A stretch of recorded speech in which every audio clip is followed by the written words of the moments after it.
আমরা ১৭ বছর পরে এই শাহ মখদুম ঈদগাহ ময়দানে নামাজ পড়তে এসেছি।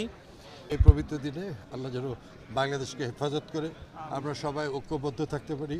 ঐক্যবদ্ধ থেকে বাংলাদেশকে আমরা স্বাধীন করেছি, বাংলাদেশকে আমরা রক্ষা করব। যারা মহান মুক্তিযুদ্ধ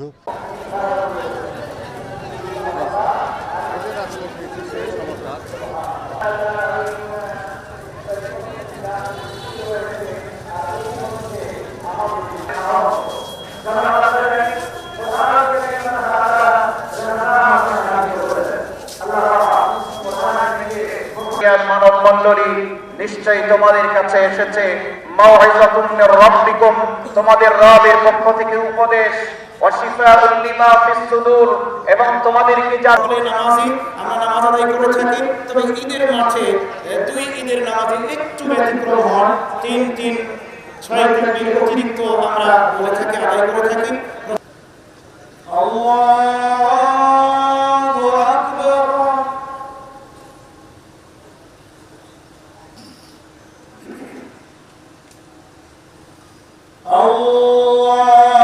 আল্লাহু আকবার।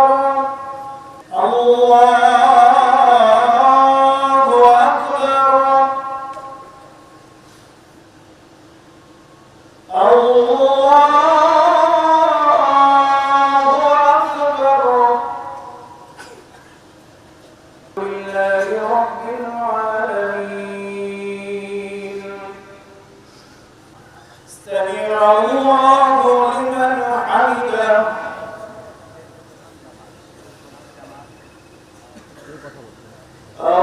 আল্লাহু আকবার।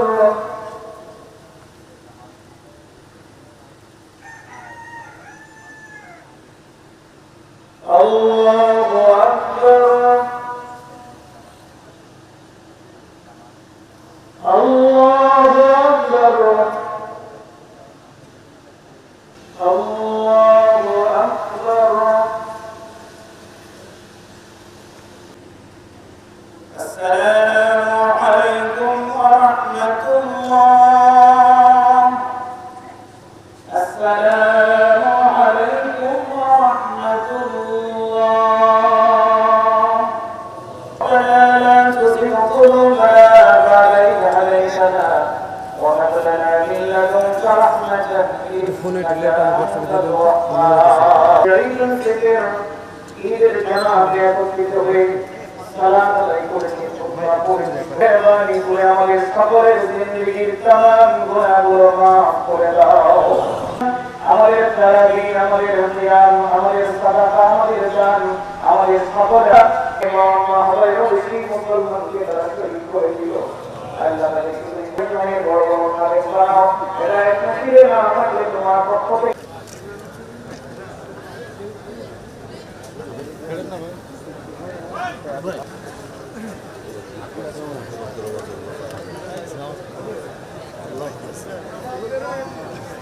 দূরে দেখি ভাই হাঁটো,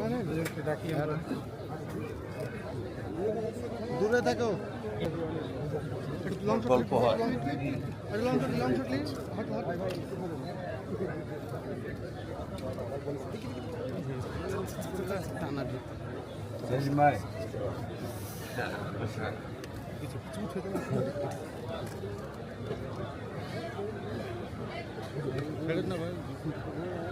আমরা ১৭ বছর পরে এই শাহ মখদুম ঈদগাহ ময়দানে নামাজ পড়তে এসেছি। ৩৬ জুলাইয়ের মাধ্যমে একটি নতুন বাংলাদেশ আমরা পেয়েছি। অনেক রক্তের বিনিময়ে, অনেক জীবনের বিনিময়ে, অনেক পঙ্গুত্বের বিনিময়ে আমরা আশা করি ফ্যাসিস্ট মুক্ত এই বাংলাদেশ আমরা সকলে মিলে একটি সুখ, সমৃদ্ধি এবং শান্তির বাংলাদেশ গড়তে পারবো ইনশাআল্লাহ। আগামীর বাংলাদেশ গড়ার প্রত্যয়ে আমরা সকলে একসাথে কাজ করব। একটি সমৃদ্ধশালী বাংলাদেশ গড়ার প্রত্যয় নিয়ে আমরা এখানে আমাদের বড় ভাইরা আছেন, আমরা সবাই একসাথে কাজ করব এই প্রত্যয় ব্যক্ত করছি। আর রাজশাহী বাংলাদেশের অন্যতম বৃহত্তম ঈদের জামাত শাহ মখদুম ঈদগাহ ময়দানে উপস্থিত সকল মুসল্লিরা অত্যন্ত সুন্দর ঈদের নামাজ আদায় হয়েছে। আমরা আশা করছি যে আমাদের এই পবিত্র দিনে আমরা যারা সমাজের যারা উচ্চ জায়গায় আছেন, যারা অর্থ সম্পদ আছে, তারা যেন পাশের গরিব জনসাধারণকে নিয়ে ঈদের আনন্দ ভাগাভাগি করে নেন। কারণ আমরা দেশের পরিস্থিতি আল্লাহর রহমতে সব ঠিকই আছে, কিন্তু মানুষের বা অনেকটা জিনিসপত্রের মূল্য বৃদ্ধি হওয়ার কারণে অনেকেই ঠিক তাদের কাছে ঈদের আনন্দের যে প্রকৃত যে প্রত্যাশা সেটা পূরণ হয়নি।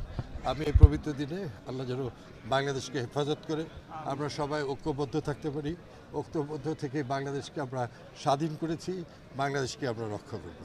যারা মহান মুক্তিযুদ্ধ এবং জুলাই আগস্টের আন্দোলন সংগ্রামে আমাদের ছোট্ট ভাই বোনেরা যারা জীবন উৎসর্গ করেছে তাদের আমি আত্মার মাগফিরাত কামনা করি। আসসালামু আলাইকুম।